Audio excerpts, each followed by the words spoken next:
A short story that can cause an attack of emotion even in the most callous person. We are mentally transported overseas to America.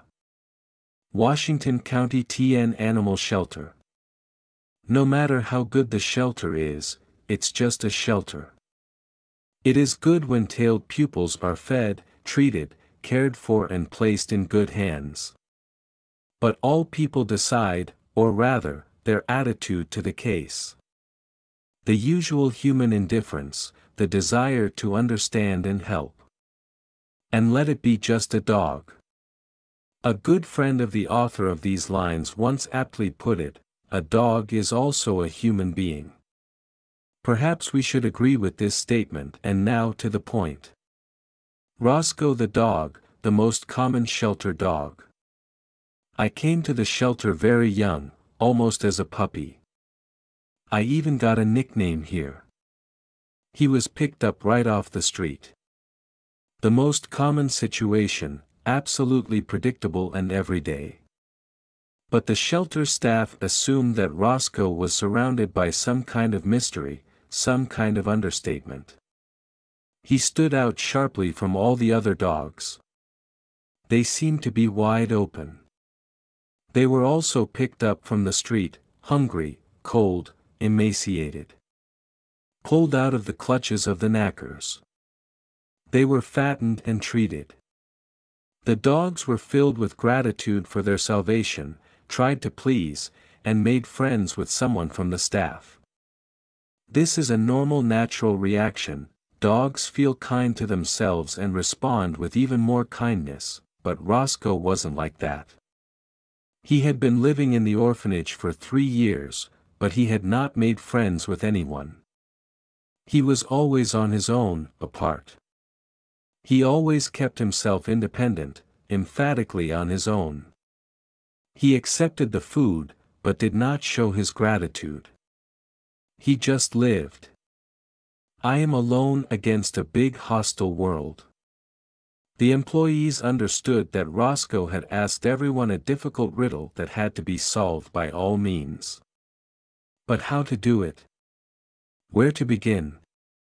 Well, why can't dogs talk? Surely it would be possible to get the whole story out of the dog. The decision came unexpectedly, to make a post on social networks. Post photos, write bright text. There is little hope, but suddenly. The rule of multiple reposts does exist, and it really works. After a while, the phone rang at the shelter. The caller identified himself as a farmer. His farm was located at a decent distance from the shelter, and the call was made more for the sake of clearing his conscience.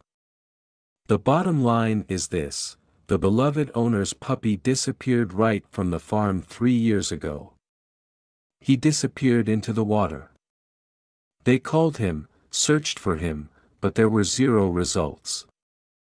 For a while, the man looked through ads and photos of dogs in shelters, and then resigned himself to the loss. Roscoe looks like a missing puppy, but it's hardly him. The farmer was invited to visit the shelter. And now we advise impressionable readers to get handkerchiefs.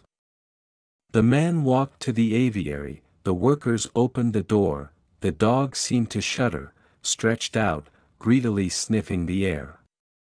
The first reaction is fright and disbelief. But suspicion soon gave way to genuine joy. And then what happened. Roscoe, who had had enough of hardships, began to cry. His master also shed tears.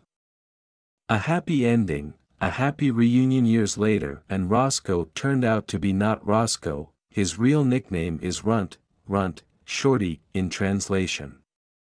The dog's isolation was also explained. He just remained faithful to his master. I knew that one day the door would open and he would come. So, by a happy coincidence, it happened.